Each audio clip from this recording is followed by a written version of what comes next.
Most Unitarian Universalists are very fond of democracy. We work hard to make a place for alternate voices, and many of the members of Unitarian Universalist congregations can be found working the polls, and usually do so because it is their religious calling to do so. Yes, religious calling. Other than possibly the Religious Society of Friends, the Quakers, I do not know of any other religious tradition that is so devoted to democracy as is ours. Yes, other congregations that are more devoted to democracy, yes, others have congregations that are more devoted to democracy than most, but within our religious movement, the majority are engaged in promoting democracy. Until earlier this year, belief in democracy was considered one of the components of Unitarian Universalist religious faith and practice. We speak of justice, but absent is the commitment in clear language to democracy. Where would we lose that in our covenantal statement? For generations, Unitarian Universalists believed that democracy was so important that we worked hard, committed to expanding the capacity of different groups of people in our society to have a voice and to be open. Unitarian Universalist churches were burned in the South for working for African American civil rights. In 1970, we became the second predominantly heterosexual religious movement to pass a general resolution calling for the end of discrimination against, as they called it back then, homosexuals and bisexuals. To further that goal, we established an Office of Gay Concerns, as it was called back then, in our national headquarters. Our congregations were vandalized for permitting lesbian, gay, bisexual, and transgender groups to meet in their facilities, much as we were permitting the NAACP and other African American groups to meet in our churches. Unitarian Universalists sometimes faced loss of employment or social isolation for belonging to a religious community that advocated for the rights of people who were historically marginalized to be treated as fully human. The 19th century abolitionist and Unitarian minister Theodore Parker wrote, "Democracy means not I am as good as you are, but you are as good as I am." It seems that this is at the center of who Unitarian Universalists are. Sorry, my voice is going. I've just realized as I've stood before you that I have gained my son's cold. Every person has a right to be involved in our society. Every person should be equal under the law and in practice, a member of our diverse society. Every person should be given the opportunity to be a productive part of our community. Though our Unitarian Universalist movement and its membership has sometimes faltered from these goals, our historic trajectory has been toward a free and open nation that honored its diversity and encouraged equality and justice.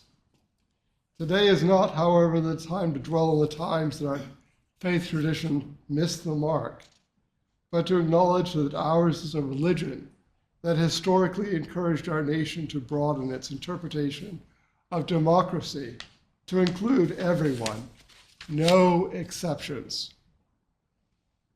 Our religious heritage is tied to the beginnings of English settlement.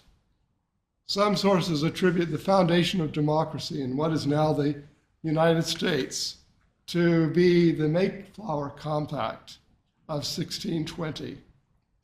The Pilgrims wrote the first statement of governance written in the 13 original colonies when their ship was anchored off the coast of what is now Plymouth, Massachusetts.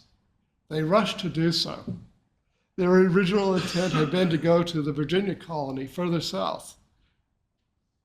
They changed their minds and decided to settle in what is now Massachusetts when they realized that they did not have enough food to make the journey south. Virginia had an established government with an assembly and a governor. The Pilgrims realized they could not become a settlement without some sense of law and connection to England. They hastily wrote 2 different versions of their compact and discarded them. On the 3rd attempt, they got it right, and the men present signed the document. It basically stated that they would found a community with laws and government pending, not in that same statement, and that they were loyal to the King of England. They needed to profess loyalty to the sovereign to be approved as a colony and to receive the crown's protection from foreign governments. The Church of the Pilgrims founded merged into the Puritan Church of New England. The religious community that wrote the Mayflower Compact, a covenant, is the same one that founded the first church in Plymouth, Massachusetts, which later became and is now a Unitarian Universalist congregation. Being part of democratic, covenantal religious community is our religious movement's heritage and our nation's heritage. Our religious ancestors in this faith began a new path for democracy. And today, democracy is threatened. When the southernmost 13 British colonies on the eastern coast of North America rebelled in 1776 and later framed a constitution that established them as the United States of America, they wrote in the Declaration of Independence of all men as being created equal. That meant something different from the way that we interpret it today. Certainly they do not mean that in their times that to be as we conceive it today. Men meant males only in the practice of those times. Rights did not apply to slaves. Some of the communities in the 13 colonies did not treat people of different religions equally. Certainly people who were not British or Northern European ancestry were excluded. Indigenous peoples were also excluded. And there may be other ways that they discriminated against people. But this document began as an establishment for some level of governance that included recognizing that humans, men as they understood them in that time, had rights. The threat to democracy is that we will reverse the gains that Americans have fought for over centuries. Our nation stands at a crossroads, as it has too many times, between reverting to an oppressive past, or worse, and moving toward a greater sense of diversity and inclusion. I am shocked that it has come to this. Democracy is in the balance in the next week. Much of the nation's future, analysts say, rests with what happens in the Lehigh Valley. It seems that in the past 3 months, almost every week experienced a visit from candidates, their spouses, and supporters. Democracy is threatened. The leadership of a democratic nation requires a respect for the rule of law and character that demonstrates the ability to appreciate diversity and honor the inherent worth and dignity of every person.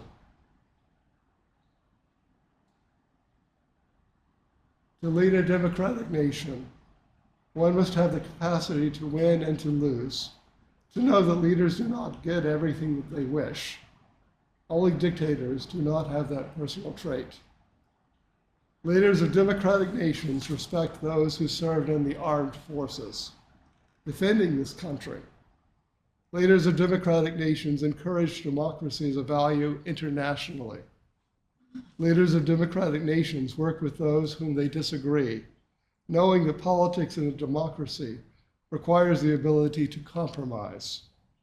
Leaders of democratic nations extend the rights of citizenship and also the responsibilities. Leaders of democratic nations do not encourage or rule by the wealthy, a plutocracy. Leaders of democratic nations should not be found legally guilty of sexual assault or other heinous crimes.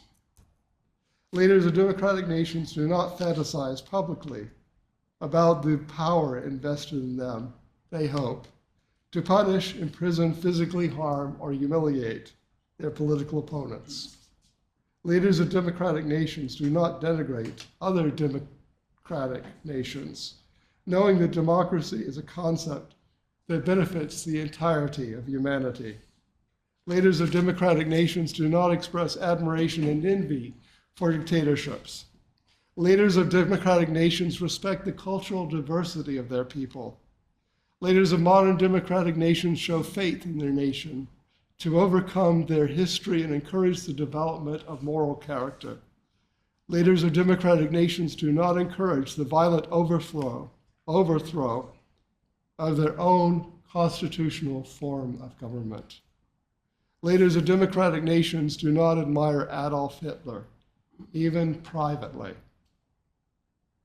Does all that need to be said?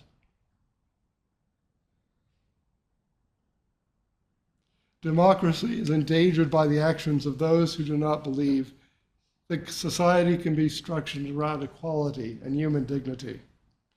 It is also always easier to have the emperor, the commissar, the general, or other power to make the decisions. Debate takes time. Convincing others of the rightness of something takes time. Democracy takes time and a lot of effort. Democracy is still the best system known to us. Dictators the world over are attempting to undermine the United States elections. They realize that democracy also creates a resourceful and creative population. They realize that the idea of democracy threatens their hold on power, and they are afraid of that. Their citizens know that there are other places where the people can live without fear of the government. Years ago, I read a poll that was taken secretly of some of the wealthiest people in China. I cannot remember where the source was. Thank you, COVID-19, for memory loss. The poll asked those rich people what they wanted most in their lives. The response of the Chinese rich astonished the pollsters. The rich Chinese responded that their greatest wish was to leave China. To leave China. They knew that, despite their great wealth, they were not free. They did not have rights. The Chinese government could put them to death at any moment on any charge without justification. Their wealth could not protect them. They knew they were not free, and they longed to go to a Western democratic nation where they could live without fear. These are the people who are amongst the richest people in China. Living without fear. In a democracy, we know that we have rights. We have government bodies that create laws, carry out laws and policies, and discern whether the laws comply with the Constitution. No one can be imprisoned or executed by the government summarily without trial. The wisdom of the jury system, imported from English tradition, means that ordinary citizens are involved in the legal process. People like us are involved in the dispensing of justice. Right now, we are right to be anxious about the threats to democracy. The political parties, even the one you may like, want us to be anxious. If one goes to a political party or candidate, expect to be more anxious. One day the polls are up. Hooray! The next day the polls are down. In either case, send money. This goes on and on all day long, day after day. Might it be because the campaign fundraisers know that some people are more likely to give money when they are afraid their party or candidate is losing, and others give more money when the candidate is winning. So they alternate messaging constantly, making us more and more anxious. A few weeks ago, I attended a meeting with Unitarian Universalist ministers. One of my colleagues said that he was getting about 24 political texts a day asking for money. About 24 texts a day. He discovered that he could reset his preferences so with each candidate or political party so that he received texts from candidates only when something is really important. Really important. Now my colleague says that the candidates on average text him asking for money 48 times a day.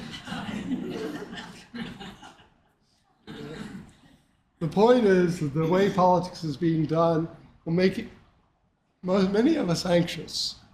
They want you to be anxious. There are many reasons to be anxious in this process, but they are manipulating you.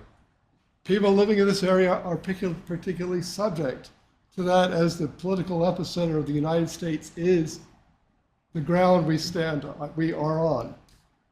This is not to minimize the real threat to democracy and rights in this election. We are being emotionally manipulated by those we support and those we oppose. The better we recognize that, the less damaging it is to our emotional health. As a Unitarian Universalist minister, I believe in democracy. It is part of our faith tradition for those people who covenanted together aboard the Mayflower to the present day. Though democracy is always imperfect, the urge to be free, not to live in fear, to have a say in one's government will always be present in the human consciousness as it was with our ancestors. We must have faith that right will prevail even if things go another way. We will just have to struggle more for the good, even if it means more effort. The alternative is unacceptable. In closing, we are involved in a great struggle to keep democracy at the center of our national life. We worry that all the gains we will have will be lost and our society will regress, and millions will lose hope and the natural world will decline. This is not the struggle that we would choose, any of us would choose, but it is the struggle that is put upon us. It is upon us because, in part, because we are Unitarian Universalists. And we have to take that struggle because it is at the center of our faith. A similar thing happened in Tolkien's book, The Lord of the Rings, and some of you may know this quote.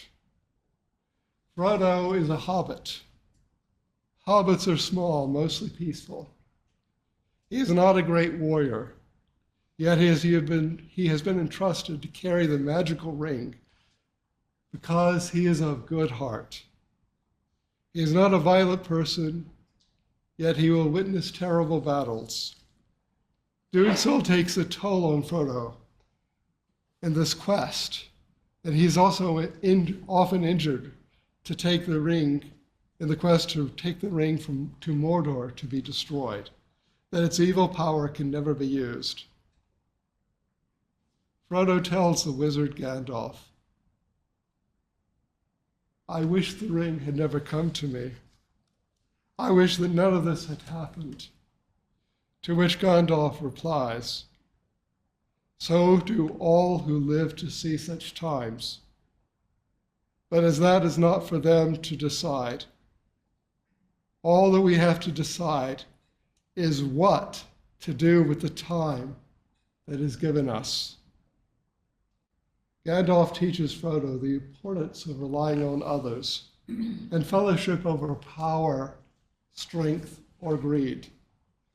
Gandalf encourages Frodo to take companions with him, but only those who can be trusted. In our time, we are not facing armies of orcs or mighty sorcerers, though some might struggle with that idea. We are facing a struggle for the soul of this nation. May our faith in democracy endure, and may we be a community of trustworthy companions. May the spirit of life and freedom that has all along been the hallmark of our sacred community sustain us in this journey forward, now and forevermore. So be it. Blessed be. Amen.